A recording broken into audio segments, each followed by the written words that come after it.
누가복음 22장 마지막 부분에 와 있습니다. 이제 예수 그리스도께서 드디어 지난번에 안나스라고 하는 제사장에게 1차적으로 소위 말하면 신문을 받으셨고, 오늘은 두 번째로 그의 장인된 또 다른 대제사장이죠. 그래서 가야바라고 하는 자 앞에서 이제 또 일종의 불법 재판인데요. 이제 유대의 율법과 또 유대인들의 전통에 따르면 지금 예수 그리스도께서 지금 당하고 계신 이런 그 대접은 실로 뭐 불법 투성이인 것을 말할 것도 없고, 아주 이 철저하게 지금 아주 비합법적이고 비인간적이고 아주 정말 그들의 목적에 꽤 맞추는 그런 아주 형편없는 일종의 뭐랄까요, 재판을 지금 진행하고 계신 중입니다. 뿐만 아니라 이제 이들이 또 빌라도에게 예수님을 넘겨서 다음 주에 우리가 23장서부터 보겠습니다만은 이제 세속 재판에서, 종교 재판은 물론이고 또 세속 재판으로 넘겨서 결국은 마지막 수순이죠. 마귀가 예수 그리스도를 이제 집요하게 이제 그 괴롭히고 박해하고, 또 예수님은 그 시험과 박해와 그 어떤 상황에서도 굴하지 아니하시고 일단 십자가를 지시기로 결단한 그 아버지의 뜻에 순종하기 위해서 이제 그 유명한 겟세마네 동산에서의 마지막 기도까지 이제 마치셔서 십자가를 향해서 이제 전진해 가고 계시는 도중입니다. 예. 그래서 우리는 겟세마네 기도도 지난번 39절에서 살펴봤고, 그 이후에 가룟 유다의 배반에 의해서 붙잡히시는 것도 살펴봤고, 그 다음에 베드로가 어떻게 예수님을 배반했는지도 우리가 살펴봤고, 그래서 예수 그리스도의 그 일주일간의 삶, 그렇죠? 그 일주일간의 마지막 주간의 삶을 지금 하나하나 살펴보고 있는 중입니다. 사실은 예수님께서 일찌감치 이제 그 자신의 계획을 실천하기 위해서 실질적으로는 9장 50절에서 예루살렘으로 올라갈 결심을 하셨다. 그래서 그 결심하시는 모습이 9장 50절에 이미 나왔었죠. 그리고 그 이후에는 계속해서 이제 예루살렘을 향하는 행보의 일환입니다. 오늘은 22장 63절서부터 71절까지, 누가복음 22장 63절서부터 71절까지. 두 번째 재판이네요. 그러니까 대제사장이 그 당시 2명이 있었는데 이제 두 번째 재판을 하게 됩니다. 63절, 예수님을 지키던 자들이 그분을 조롱하고 그분을 치며, 나중에 이 사람들이 뭐 어떻게 이제 언젠가 알 날이 오겠지만은요, 이분이 자신들을 창조하신 창조주 하나님이라고 하는 사실을 안다면 얼마나 큰 충격일까 한번 생각을 해보십시오. 자신들을 창조하신 그 창조주를 알아보지 못한 채 조롱하는 것도 모자라서 그분을 쳤다. 물론 이건 다 이제 사탄의 충동에 의해서, 사탄의 어떤 계획에 의해서 이제 속았기 때문에 이렇게 하는 것이겠죠. 그래서 예수님께서는 마지막 순간에 이들이 모르고 한 일이니 이들의 죄를 묻지 말아 주십시오라고 예수님께서 마지막 순간에 기도하는 장면이 나오는 것을 우리가 보게 됩니다. 그래서 예수님을 지키는 자들이 그분을 조롱하고 그분을 치며 그분의 눈을 가리고 얼굴을 때리며 그분께 물어 이르되 대언하라, 너를 친 자가 누구냐 하고, 사실 지금 하고 있는 이 행동도 다 불법이죠 지금. 그렇죠? 피의자가 지금 완전히 판결도 얻지 않았는데 이와 같은 방식으로 대했다고 하는 것 자체도 지금 사실은 잘못이죠. 다른 많은 것들로 그분을 대적하며 신송모독하는 말을 하더라. 자, 그리고 나서 이제 66절에 드디어 이제 다시 두 번째 재판을 받으러 들어가는 장면인데요. 그러니까 첫 번째 재판에서 베드로의 부인이 있었고, 그 다음에 이제 잠시 그 다음 재판정으로 옮겨가는 그런 과정입니다. 그렇죠? 그래서 지키던 자들이라고 하는 것은 뭐 우리가 이제 예수님을 마치 포로 잡듯이 지금 잡았으니까 피의자를 지금 체포했기 때문에 잡고 있는 상황이고요. 그다음에 조롱한 거는 이제 이 그야말로 악한 자의 사주를 받아서 예수님을 그야말로 이사야서 53장에 나와 있는 예언처럼 예수님이 조롱당하고 계시는 장면이고요. 그다음에 이제 그분을 쳤다 그랬습니다.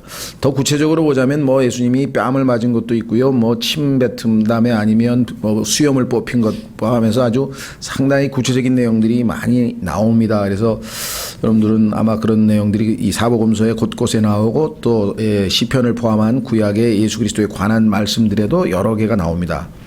그래서 그분이 당하신 그 많은 고초를 우리가 일일이 다 여기서 어떻게 형용할 수 있겠는가. 또 너무 거기에만 우리가 초점을 맞춰서도 또 안 되는 거죠. 그것이 전부는 아니죠. 그것은 이제 마귀가 예수 그리스도를 무너뜨리기 위한 일종의 일환이었죠. 자, 여기서 이제 조롱하는 것 중에 하나가 뭐냐면 예수님이 당신이 대언자라고 한다면 맞출 수 있지 않느냐. 그래서 이제 눈을 가리게 하고 누군가 하나 때렸는데 누가 때렸는지 맞춰보라. 뭐 이렇게 해서 무슨 게임의 대상으로 조롱의 대상으로 삼았다. 이렇게 나옵니다. 정말 우리가 생각할 때는 어처구니 없는 일이지만 참 이런 일들이 실제로 우리가 상상하는 것 이상으로 있었다라고 하는 것을 우리가 알 수가 있죠. 사실 유대 율법에 따르면은 이 재판이 상당한 그 엄격한 법적 절차가 필요로 했어요. 그런데 그게 다 지켜지지 않은 것을 뭐 여기 열 몇 가지가 나오는데 이걸 다 제가 법률가도 아니기 때문에 여러분들도 뭐 관심 있는 분들은 나중에 한번 어떻게 법적으로 이게 안 되는지 한번 자세히 공부해 보시면 좋겠는데요. 예를 들면 영장 없이 체포됐다는 거, 그거 우리도 뭐 쉽게 알 수 있고요. 그 다음에 아마 밤에는 체포할 수 없도록 돼 있는데 밤에 이제 체포했다는 것. 그 다음에 우리로 치면은 배심원들을 동원할 때 그 측근들을 자기들이 사서 미리 계산된 사람들을 고용했다는 것. 예를 들면 불법 증인들을 동원한 거죠. 그다음에 판사가 개인적으로 대제사장이 개인적으로 사적으로 재판할 수 없는데 공개적으로 증인도 없이 여러 관중 지켜보는 사람들도 없는 상태에서 재판했다는 것도 문제가 되고요. 그 다음에 지금 얻어맞고 막 이런 것이 지금 정확한 소위 말하면 형량이나 모든 지금 그 범죄의 죄명이 밝혀지지 않은 가운데서 이루어지고 있는 것도 또한 있고요. 그 다음에 변호할 수 있는 자기 스스로를 변명할 수 있는 기회도 주지 않았고요. 뭐 이런 것들이 실제 뭐 자세한 주석에 보면은 그 율법을 어긴 내용들이 한 열 몇 개가 쭉 적혀져 있습니다. 저희는 이제 뭐 이런 것들을 다 저거 하려고 하는 건 아니고 성경에 보니까 이 세상을 악한 현 세상이라고 그랬고 따라서 이 세상은 의로우신 예수 그리스도를 불의하게 죽였다는 사실을 우리가 잘 알고 있기 때문에 길게 그 법적인 얘기를 여기서 하려고 하는 것은 아닙니다. 자, 예수님께서는 자신을 죽기까지 순종하기 위해서 이러한 모든 것들에 대해서 아주 지혜롭게 또 무대응하시면서 잘 버텨 나가셨죠. 자, 그래서 65절에 보면은 다른 많은 것들로 이렇게 나와 있는데 사복음서를 통해서 우리가 쭉 성경을 읽다 보면 예수님께서 겪은 많은 것들 중에 예를 들면 예수님에 대해서 너는 사마리아인이 아니냐 이렇게 해서 사마리아인이라고 하는 것은 어떤 한 종족에 대한 얘기일 뿐만 아니라 일종의 뭐라고 얘기해야 되나요? 비하하는 거죠. 그러니까 한국 사람이 뭐 일본 사람들을 너는 외놈이 아니냐 뭐 이런 스타일의 표현, 또 일본 사람이면은 조선 사람들은 뭐 너는 조센징이 아니냐 이렇게 해서 상당히 아주 비하하는 발언이죠. 왜냐하면 사마리아인이라고 하는 것은 유대인들과 이방인들 사이에 혼혈로 이루어졌던, 즉 이스라엘 백성들이 특히 북왕국이 BC 711년경인가요?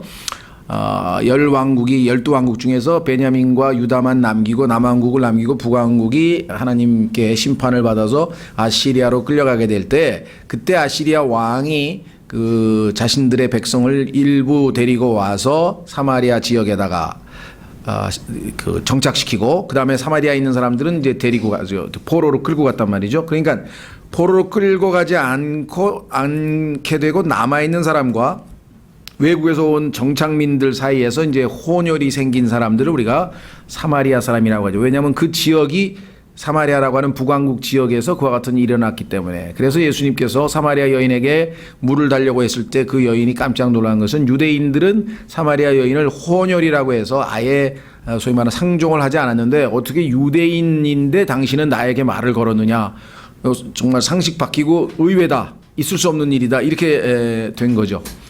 그런 역사적 배경이 있죠. 그래서 예수님에 대해서 이렇게 비하하는 사마리아인이란 칭호도 예수님께서 들은 적이 있으시고요.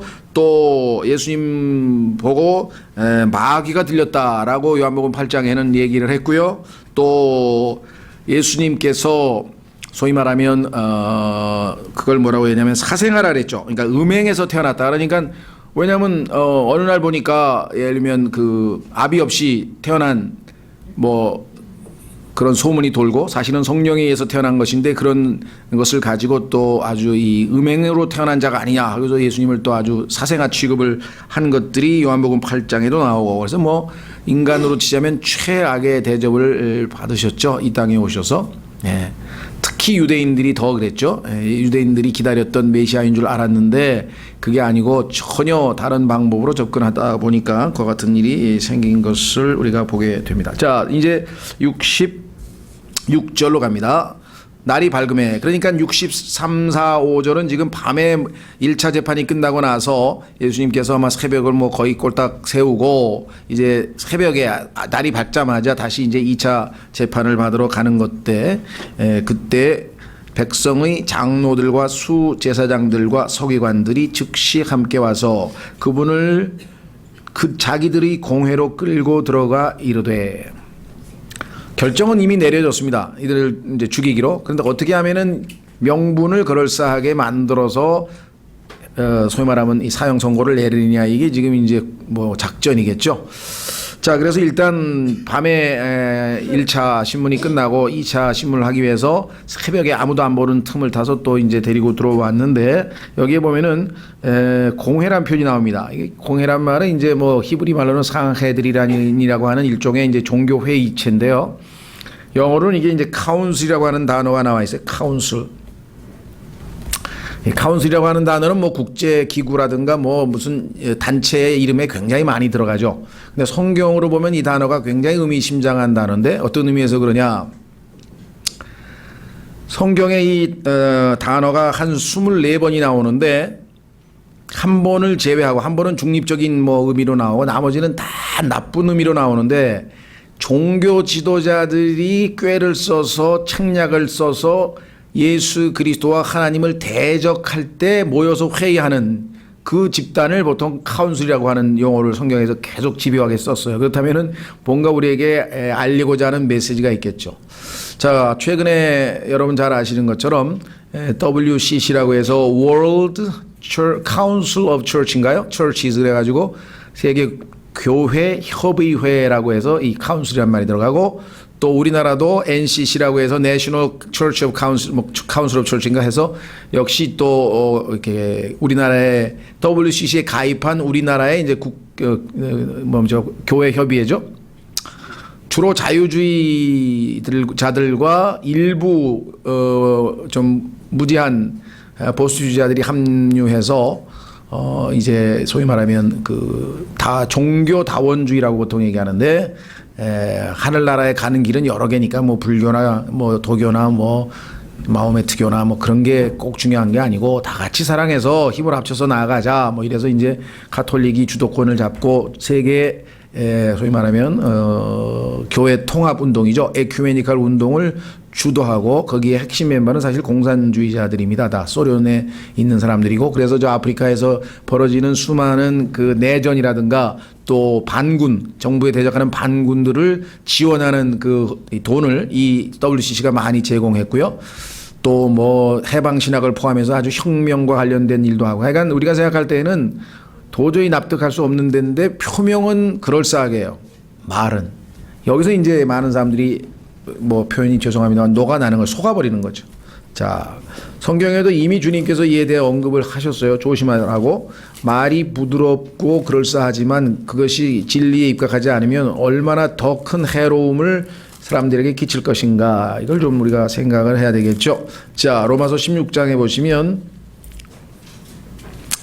로마서 16장에 보면 이들이 한 말을 그냥 들으면 세상 사람들은 다 박수를 칩니다. 왜? 종교 간에 싸우지 말고 자 각자 최선을 다해서 서로 사랑하자 뭐 이러고 나가면 우리가 생각할 때는 세상에서는 환영받을 수밖에 없겠죠. 자, 로마서 16장 17, 18절에 보면은 이와 같은 표현이 나옵니다. 형제들아, 이제 내가 너희에게 간청하노니 너희가 배운 교리에 역행하여 분쟁을 일으키거나 실족하게 하는 자들을 주목하고 그것을 피하라. 로마서에서 열심히 가르쳐준데 그것에 어긋나는 행동을 한다고, 반대되는 행동을 한다면은 그 자들하고는 갈라서라. 그런 자들은 우리 주 예수 그리스도를 섬기지 아니하고 자기 배를 섬기며, 자, 자기 배를 섬기며 여기 이제 문제가 있는 거죠. 좋은 말과 빼어난 말솜씨로 순진한 자들의 마음을 속이느니라. 그렇죠? 아마 이 세상에서 제일 최고의 인기 있는 종교 지도자는 교황일 겁니다. 이 세상에서 좋은 말은 다 해요. 가난한 사람들을 도와야 합니다. 뭐 무슨 마이너리티 그룹을 도와야 됩니다. 없는 사람을 도와야 합니다. 뭐 그 말 자체에는 잘못된 거 하나도 없어요. 근데 그 수없이 많이 다니면서 복음을 제대로 한번 전한 적도 없고 예수님의 재림에 대해서 얘기한 적도 없고 하여간 뭐 성경적 진리에 대해서는 한 번도 언급한 적 없이 그냥 다 두루 사랑하자는 얘기만 주로 하는 거죠. 어려운 사람 돕자. 그 얘기하면 뭐 칭찬받을 수밖에 없잖아요. 그렇죠? 네. 뭐 그런 등등 뭐 교황뿐만 아니라 소위 종교 지도자라고 하는 사람들은 여기 나와 있는 것처럼 예수 그리스도를 믿고 구원받지 않은 사람은 말은 좋은 거를 하죠. 좋은 말과 빼어난 말솜씨. 자, 그래서 다시 돌아오면은요, 이 카운슬 공회라고 하는 것은 인류 역사상 항상 종교 지도자들이 진리를 아주 이 자기들의 독점물로 삼고 어떻게든 점유해서 사람들을 미혹시키고 하나님을 대적하는 그러한 협의체를 이룰 때 킹제임스 성경에서는 항상 이 용어가 쓰였다는 게 아주 우리에게는 시사하는 바가 크다. 이렇게 우리가 생각을 하셔야 되겠고요. 다행히 하나님께서 의도적으로 하셨겠지만 사도행전 15장에 보면은 최초로 예루살렘 종교회의가 열립니다.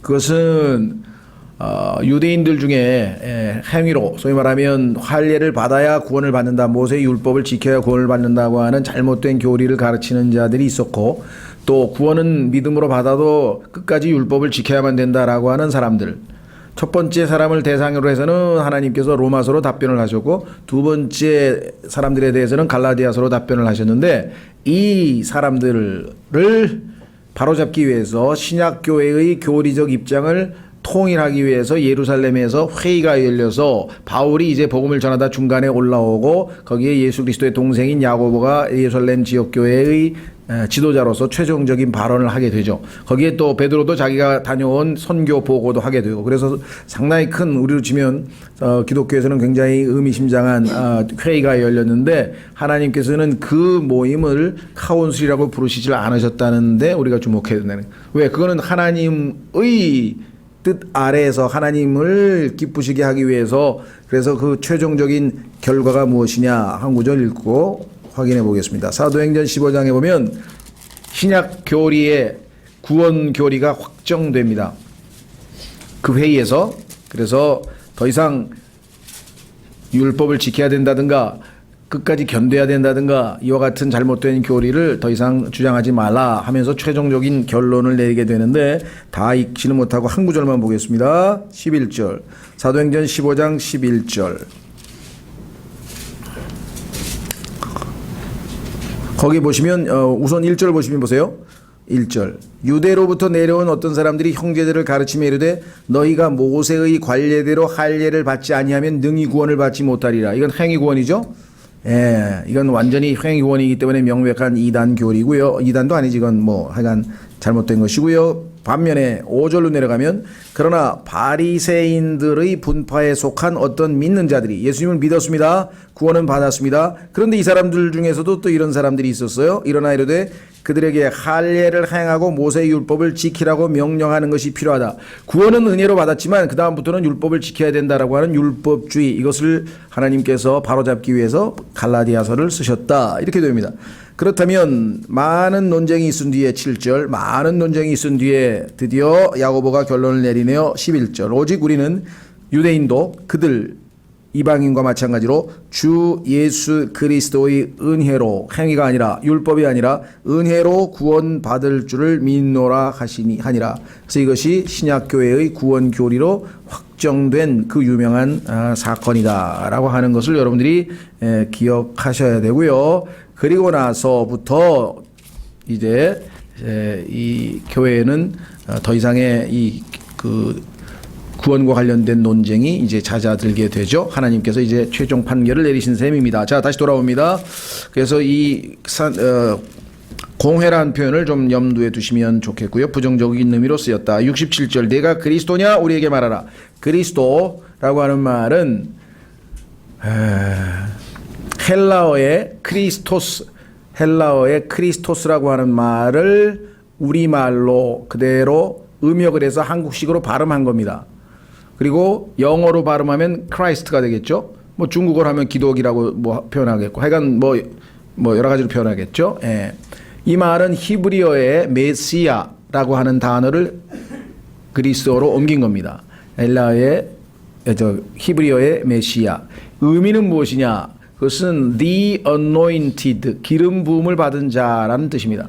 기름 부음을 받은 자라고 하는 뜻은 무슨 뜻이냐? 성경에 보니까 하나님께서 책무를 맡기실 때 이제 기름을 붓는데, 구약 시대에 보니까 왕으로 임명받은 사람에게 이제 그 왕권을 인증하는 작업이 기름 부음이고요. 그래서 다윗이라든가 사울이라든가 왕들이 두 번째에는 제사장에게 제사장의 직분을 줄 때 기름을 붓고요. 세 번째에는 대언자에게 역시 책무가 주어질 때에 줍니다. 그래서 예수 그리스도는 이 세 가지 책무를 이 지상에 오셔서 하신 것이죠. 기름 부으신 분, 대언자로 오셔서 십자가에서 진리를 외치다 죽으셨고, 대제사장으로서 지금 현재 우리를 중보하고 계시고, 이제 다시 오실 때에 왕으로 오시게 될 겁니다. 그래서 예수님의 이름은 메시아라고 하고, 히브리어는 이제 헬라어로 번역이 돼서 크리스토스. 그래서 우리가 그리스도. 그러니까 여기서 유대인들 말로 치자면 넌 메시아 맞냐? 구약에서 오신다는 그 메시아가 맞느냐? 이렇게 질문을 한 거죠. 하니 그분께서 그들에게 이르시되 내가 너희에게 말할지라도 너희가 믿지 아니하리라. 벌써 여러 번 얘기했는데 너희가 안 믿구나. 요한복음 10장에도 보면 그렇고 예수님께서 이미 여러 번 말했는데도 안 믿었어요. 그래서 말할지라, 지금 말해도 안 믿을 거 아니냐. 왜? 이미 작전을 짜고 죽이기로 한 거니까. 또한 내가 또한 너희에게 물어도 너희가 내게 대답하지 아니하고 나를 가게 하지도 아니하리라.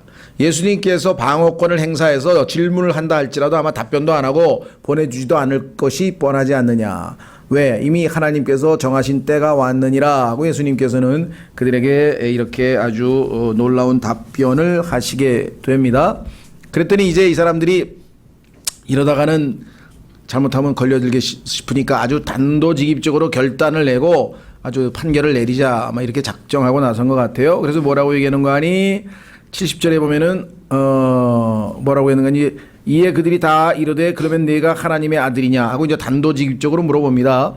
메시아, 그러니까 그분은 바로 하나님의 아들이다 이런 뜻인데, 그렇게까지 갑자기 어떻게 보면 아주 이 직격탄을, 요즘 말로 하면 뭐 돌직구라고 하나요? 돌직구를 날리는 이유가 도대체 왜 그러냐 했더니 예수님께서 먼저 돌직구를 날리셨는데 그게 뭐냐?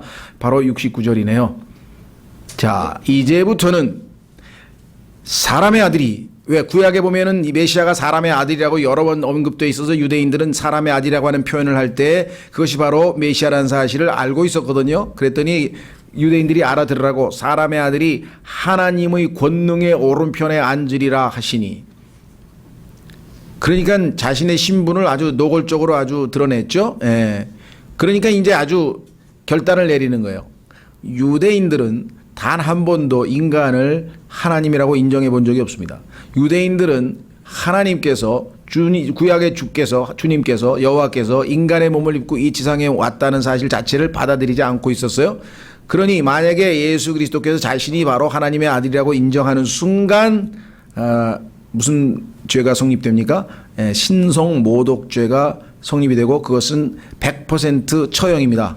그것도 극도의 최악의 십자가 처형이기 때문에 아주 단도직입적으로 예수님께 그걸 묻는 것이죠. 왜? 예수님께서 먼저 사람의 아들이란 말을 쓰면서 자기가 메시아라고 했기 때문에.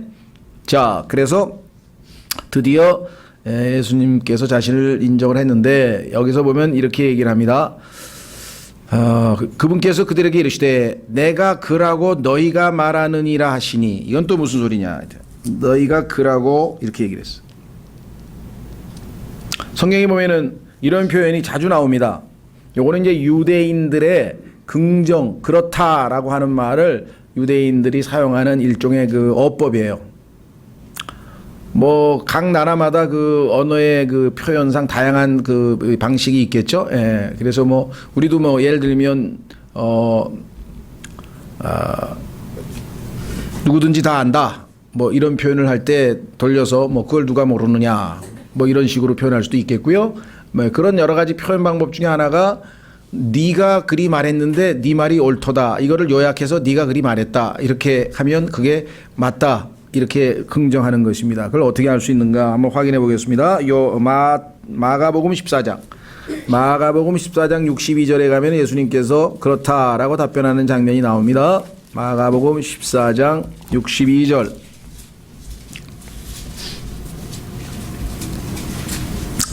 마가복음 14장 62절에 보시면 이렇게 나왔죠. 61절에는 이렇게 표현했네요.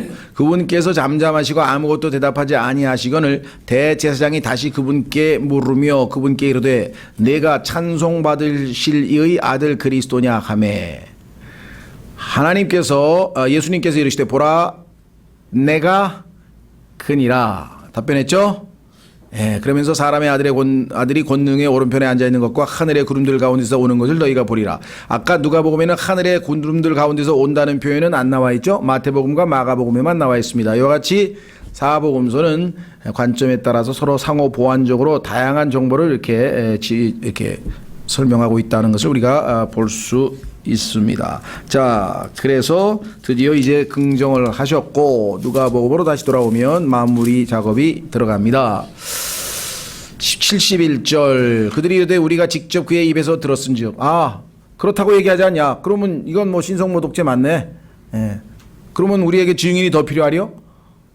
증인도 필요 없다. 답은 이미 나와 있으니까. 이렇게 해서 이제 드디어 결정권자인 빌라도에게, 왜냐하면 이들은 지금 식민지 시대에 있었기 때문에 자신들이 사형을 내릴 수 있는 권리가 없습니다. 따라서 이제 빌라도에게 우리는 이미 사형이라고 결론이 났으니까 그 결론을 내려달라. 이제 소위 말하면 허가를 해달라. 이런 최종심을, 우리로 치면 최종심이겠죠.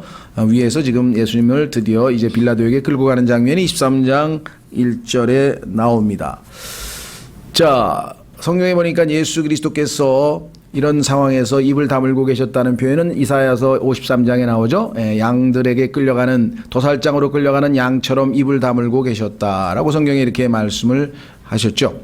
자, 여기서 뭐 우리가 예수 그리스도께서 재판받으시는 그 곤혹스러운 장면을 우리가 다 자세하게 살피기보다는요, 정도면 우리가 충분히 상황을 파악한 것 같고, 여기서 한 가지 마무리를 짓고 싶은 것은 무엇인가 하니, 여기에 보면 내가 그라고 너희가 말하느니라 하시니 할 때 내가 그다라고 할 때 답이 뭐라고 되어 있냐면요, I am 이라고 하는 표현이 나오는데요.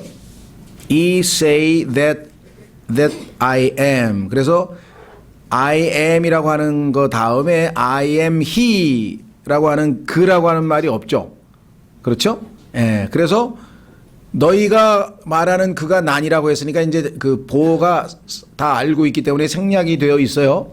근데 우리말로는 내가 인이라 그러면 좀 너무 어색하잖아요. 그렇죠? 내가 인이라. 그래서 그라고 하는 단어가 이탈릭체로 써 있죠. 70페이지에 보면 내가 그라고 너희가 말하는 일 할 때 그라고 할 때 그라고 하는 표현이 영어에는 없는 he라고 하는 단어를 우리가 주격보호로 집어넣어서 우리말을 만들어야 하니까 무슨 말이 이해가 되시겠죠? 그래서 이탈릭체로 쓴 것은 영어 원문에는 he란 말이 없는데 우리말을 만들기 위해서 이탈릭체로 우리말을 성립하기 위해서 첨가했다. 그래서 참조하라는 뜻입니다. 이거는 영어 킹제임스 성경도 똑같은 현상이 벌어져요.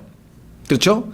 예. 그러니까 헬라어나 히브리어에는 없는데 영어에는 그 단어가 없으면 문장이 성립이 안 돼서 할 수 없이 이태릭체로 집어넣어서 첨가시킨 경우가 더러 있습니다. 그래서 영어 킹제임 성경에도 이태릭체가 나올 때에는 원문에는 없는 것을 영어로 문장이 가능하기 위해서 만들었다는 뜻이고요. 다만 다른 킹제임 성경을 제외한 성서들은 그와 같은 표식도 하지 않아놨어요.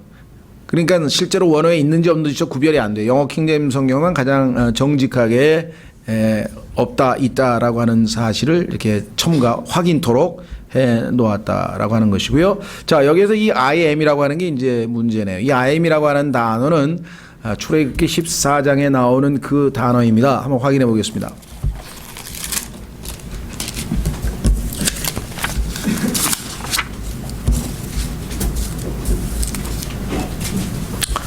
자, 출애굽기 14장. 제가 14장이라 그랬나요? 출애굽기 죄송합니다. 3장 14절. 14장이라 그랬네요. 3장 14절.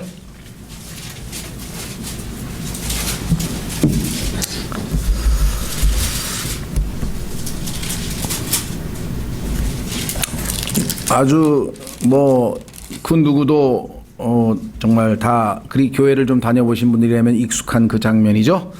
떨기나무, 불타는 떨기나무 앞에서 이제 드디어 하나님을 처음으로 대면하는 이제 모세가 이제 주님과 대화를 주고받는데, 하나님께서 드디어 모세가 80세가 됐을 때가 찼죠. 40년간의 훈련, 40세에 하나님의 뜻인 줄 알고 자기가 먼저 나섰다가 고난당하는 자기 백성 유대인을 돕기 위해서 이집트의 사람을 쳐 죽였는데, 그것이 들통이 나서 이제 도망자의 신세가 돼서 도망을 갔는데, 하나님의 보호 아래 40년 동안을 이제 목동으로 이제 지내게 됩니다. 그런데 이제 80세의 나이에 하나님께서 이 모세를 부르셔서 소위 말하면 애굽에서 신음하는, 노예로 신음하고 있는 백성들을 구출하기 위한 구출자로서의 책무를 맡기게 되는 장면이죠. 그래서 지금 하나님과 대화하는 장면입니다. 하나님께서 이렇게 얘기를 했어요. 갑자기. 자, 하나님께서 4절에 보니까 모세야 모세야 하고 부르는 소리가 들려버렸어요. 나무가 계속 불타는데 안 꺼지고 완전히 안 타고 계속 타고 있는 거예요. 그러니까 이게 뭔가 초자연적인 현상이죠. 나무가 불이 탔으면 좀 있으면 재가 되든지 뭐가 돼야 되는데, 이 타지를 않는 떨기나무 앞에서 너무나 신기한 그런 신비로운 현상 앞에서 이제 모세가 다가섰는데, 하나님께서 거기서 모세야 모세하고 그러는 순간에 내가 여기 있나이다 라고 했더니, 거룩한 곳이니까 신발을 벗으라. 동양 문화의 신발 벗는 문화도 이 성경과 연관이 되어 있는 건데요. 사실은 이것도. 자, 어쨌거나 내가 신발 벗으라 그랬다. 그러더니 6절에 또 이르시되 나는 내 아버지 하나님 곧 아브라함의 하나님 이삭의 하나님 야곱의 하나님이라. 이 명칭은 하나님께서는 죽은 자의 하나님이 아니라 산 자의 하나님이라고 했을 때 나오고, 아버지 아들 성령 즉 삼위일체 하나님과 관련이 되어 있고, 하나님께서 왜 자신의 이름을 이렇게 칭호를 알려주셨는지는 성경 전체를 공부하면 또 굉장히 자세하게 공부할 수 있는 것인데요. 특별히 관심 있는 사람은 워치만 니의 책 중에 책 제목이 이건가요? 아브라함과 이삭과 야곱의 하나님인가? 그런 책이 있는데 굉장히 아주 자세하게 또 다루는 그런 게 있기도 있어요. 하여간 어쨌거나 우선 여기서 그걸 얘기하려는 건 아니고, 자, 그랬더니 모세가 너무나 익숙히 알고 있는 자기 조상들 아니에요. 아주 믿음의 선진들 아니에요. 그러니까 모세가 하나님 뵙기를 두려워하였으므로 자기 얼굴을 숨기니라. 그렇습니다. 처음 하나님을 제대로 만나는 사람 다 두렵고 떨리는 거죠. 왜냐하면 하나님께는 두려운 위험이 있다라고 욥기 37장에 써 있습니다. 하나님을 제대로 만난 사람은 다 두렵고 떨리는 마음이 될 수밖에 없는데, 7절 주께서 이르시되 내가 이집트에 있는 내 백성의 고난을 분명히 보았고 또 그들이 그들의 작업 감독들로 인하여 부르짖는 것을 들었나니 내가 그들의 고통을 아노라. 내가 그들을 이집트 사람들의 손에서 던져내고 그들을 그 땅에서 데리고 올라와 아름답고 광대한 땅, 젖과 꿀이 흐르는 땅, 곧 가나안 족속과 헷 족속과 아모리 족속과 브리스 족속과 히위 족속과 여부스 족속의 처소로 이끌려고 내게로 왔노라. 그런데 그 직책을, 그 임무를 너에게 맡기겠다 이렇게 해서 지금 얘기를 하니까 모세가 깜짝 놀라가지고 11절에 내가 누구이기에 내가 도대체 아무것도 아닌 자인데 어떻게 그런 일을 합니까 하고 물러서죠. 예, 그랬더니 하나님께서 내가 틀림없이 함께 하니까 걱정하지 마라 하면서 이제 증표를 막 주시기 시작합니다. 그러니까 이제 모세가 또 변명하는 가운데 이런 이제 변명을 하는 거예요. 두 번째 변명이 뭐냐? 도대체 나는 아무것도 아닌데 그런 일은 못합니다. 그랬더니 하나님이 내가 함께해서 도와주겠다. 그러면서 모세가 다시 두 번째 변명을 하는 가운데 이 유명한 온 우주에서 가장 위대하고 심오한 단어가 하나 등장하는데 그게 바로 뭐냐? 여기 나옵니다. 13절 모세가 하나님께 하라되 보소서 내가 이스라엘 자손에게 가서 그들에게 말하기를 보내시니까 내가 가긴 간다 이가. 근데 가면 너희 조상들의 하나님께서 나를 너에게 보내셨느니라. 아브라함의 하나님, 야곱의 하나님, 이삭의 하나님이더라 라고 했는데 그들이 내게 말기를 그분의 이름이 무엇이냐 하리니 이름이 뭐냐 그분이 이렇게 얘기하면 난 뭐라고 답변해야 됩니까? 뭘 준비를 하고 가야 되지 않냐 이거죠. 하나님께서 모세에게 이르시되 나는 곧 스스로 있는 자니라 하시고 여기에 이제 참 우리말의 한계도 있고요. 참 쉽지 않은데요. 이 이름이 영어로는 전부 다 굵은 글씨의 대문자로 써 있어요. I am that I am. 하나님이 이름을 가르쳐 줬는데 이건 뭐 어떻게 번역하기도 어려운 I am that I am. 근데 이게 다 대명사가 아니라, 아니, 그러니까 동사가 아니라 이 문장인데 이게 이름이야. 하나님의 칭호야. 이름. 그러면서 우리말로는 이거를 나는 곧 스스로 있는 자 이렇게 번역하는데 스스로 있는 자. 뭐 의미가 없는 건 아닌데 과연 I am을 다 제대로 살렸느냐 하면은 사실은 그렇지는 않은 것 같아요. 그래서 참 할 수 없이 이제 영어를 들어서 설명을 할 수밖에 없는데 I am이라고 해서 자기 이름이 I am이라고 해서 보면 거기 이렇게 나오죠. 14절 끝부분에 또 이르시되 너는 이스라엘 자손에게 이같이 말하기를 스스로 계신 이께서 나를 너희에게 보내셨느니라 하라. 그런데 스스로 계신이라고 해서 굵은 글씨로 썼어요. 왜? 이분의 하나님의 이름이니까 스스로 계신 이가 그분의 이름인데 이게 영어로는 보면은 굵은 글씨로 I am이에요. I am이란 분이 보내셨다. 이렇게 우리말로 하면은 직역을 하면 I am이란 분이 나를 보냈다 너희한테. 그러니까 하나님의 이름이 뭐냐니까 I am이다. 그렇게 얘기를 하려는 거예요. 이게 도대체 뭐냐? 이게 이제 참 설명하기가 쉽지는 않죠. 그래서 두 가지입니다. 조금 이제 단순화시켜서 그냥 압축하면 이걸 뭐 길게 얘기하자면 한도 끝도 없이 이제 뭐 많은 설명이 뭐 철학을 동원해서 온갖 종류의 설명이 필요한 것이고 핵심 내용은 그거예요. I am 항상 계신다. 이게 현재 시제가 현재예요. 그렇죠? 그러니까 창세기 1장 1절에서도 하나님은 I am이고 지금도 I am이고 미래에도 I am이고 그러니까 하나님은 뭐예요? 결국은 이 속에 자신이 영원성이 담겨져 있는 게 그분은 영원히 계시는 분이다 이거야. 영원히 존재하시는 분. 항상 I am. 존재하지 않은 적이 없으신 분. 이걸 어떻게 설명을 해야 돼요? 그런데 놀랍게도 철학자들이 이 이름을 보더니 이 우주의 최고의 존재, 지고의 존재의 이름으로 이 위에 이것보다 더 좋은 이름은 없다는 거죠. I am. 항상 왜 모든 존재는 생겼다가 다 소멸하잖아요. 다 존재가 없어져 버리잖아요. 사람도 태어났다 죽고 만물도 다 소멸되는데 이분은 항상 I am이야. I am. 항상 계셔. 영원하신 분이야. 그러니까 모든 우주의 다른 창조물과는 차원이 다른 그래서 스스로 계신 자 나머지는 다 만들어진 거고 그분만 혼자 스스로 계신 분이시다. 이런 뉘앙스를 가지고 이제 번역을 이렇게 할 수밖에 없겠죠. 예. 그래서 이 I am이라고 하는 것은 여러분들이 깊이 묵상하셔야 됩니다. 이분은 항상 계신 분이에요. 그래서 우주 항상 out of time 시간의 바깥에 계시는 시간의 제한을 받으시는 분이 아니에요. 예수님은. 그렇죠? 예, 그래서 예수님께서 뭐라고 얘기했는가 하니 사람들이 너 지금 네가 나이가 몇 살인데 아무리 봐도 50밖에 안 된 것 같은데 그랬더니 Before Abraham I am. 나는 아브라함보다 먼저 보통 사람 같으면 있었느니라 그래야 되잖아요. I was am. 나는 아브라함보다 먼저 있느니라 I am이라는 이름을 또 쓰셨어요. 그러니까 예수님은 자신의 아이덴티티를 항상 이 여호와 I am이라고 하는 것을 사람들에게 주입할 왜 유대인들은 그 I am이라는 이름을 나름 알고 있기 때문에 두 번째 뭐 길게 얘기할 수는 없으니까 더 기회가 되면 공부를 뭐 할 수 있으면 한번 출애굽기에서도 좀 다루곤 했습니다만 두 번째는 뭐냐면요 I am 다음에 소위 말하면 보호가 나오는 거야. 제일 예수님께서 자주 이 I am을 사용하신 게 요한복음인데 처음에 내가 뭐라 했습니까? I am 뭐예요? 내가 곧 길이요 진리요 생명이라 할 때 I am the 그렇죠? way, the truth, the life. 그 다음에 I am the light of the world. 나는 세상의 빛이니라. 나는 선한 목자니라. I am a good shepherd. 나는 양들의 문이니라. 나는 부활이요 생명이니라. I am이 반복해서 그 자신의 정체성을 드러내기 위해서 자신의 신성을 드러내는 요한복음에서 I am이란 용어를 무지무지하게 예수님은 자주 사용하셔요. 자기가 바로 출애굽기 13장 14절에 나오는 그 I am이다. 내가 그 I am. 요번에도 지금 뭐라 그러세요? 예수님께서 너희가 내가 I am이라고 하는구나.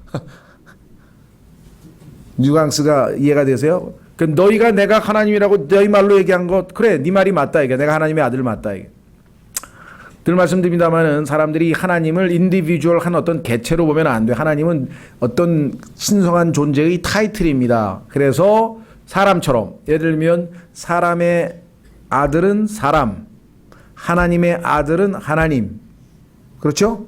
개의 아들은 개, 소의 아들은 소. 이해가 되시겠어요? 어떤 분들은 여호와의 증인들은 예수님은 하나님의 아들이지 하나님이 아니래. 그런 멍청한 사람이 있어요.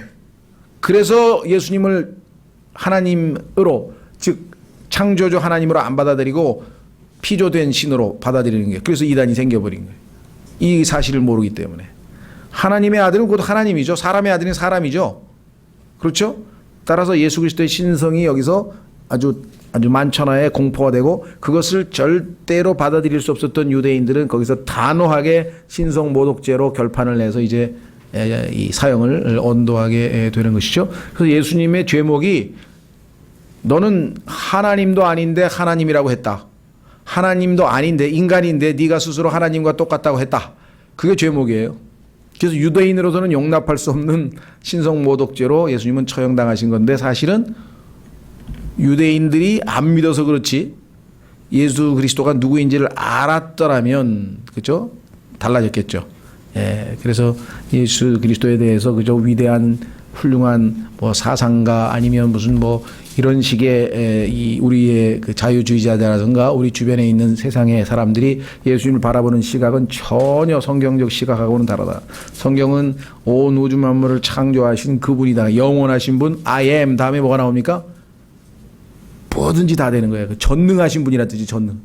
I am 다음에 뭐든지 갖다 붙여서 I am the power, I am the energy, I am the beauty, I am the goodness. 나는 선이다, 나는 진리다, 나는 방패요, 나는 구원이요, 나는 뭐든지 다 돼요.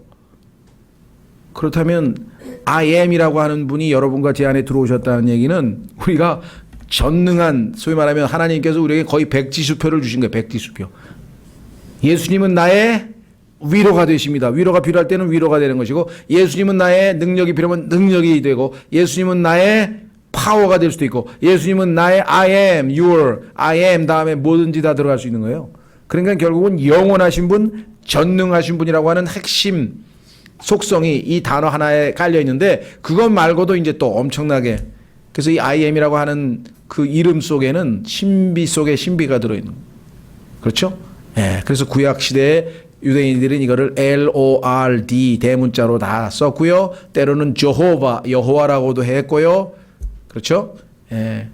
자, 그래서 오늘 뭐 그걸 길게 하려는 아니고 예수님께서 바로 마지막 순간에 그들에게 I am, 너희가 내가 I am이라고 말했느니라 하고 마무리를 지었습니다. 다음 시간에 23장 빌라도의 법정에서의 재판서부터 우리가 살펴보고요. 오늘 주신 말씀을 통해서 예수 그리스도께서 이제 드디어 우리를 하나님의 뜻에 순종해서 우리를 향한 그 희생의 결단을 꾸준히 유지하고 계신 주님을 통해서 우리가 어떠한 상황에 있든지 하나님께서 우리를 통해서 하시고자 하는 그 뜻을 이루실 때까지 우리도 이와 같은 인내, 이와 같은 하나님의 뜻에 대한 어떤 그 믿음의 믿음을 유지하고 견지하는 일에 최선을 다할 수 있도록 잠깐 오늘 이 시간 기도하고 기도 제목을 놓고 기도하겠습니다.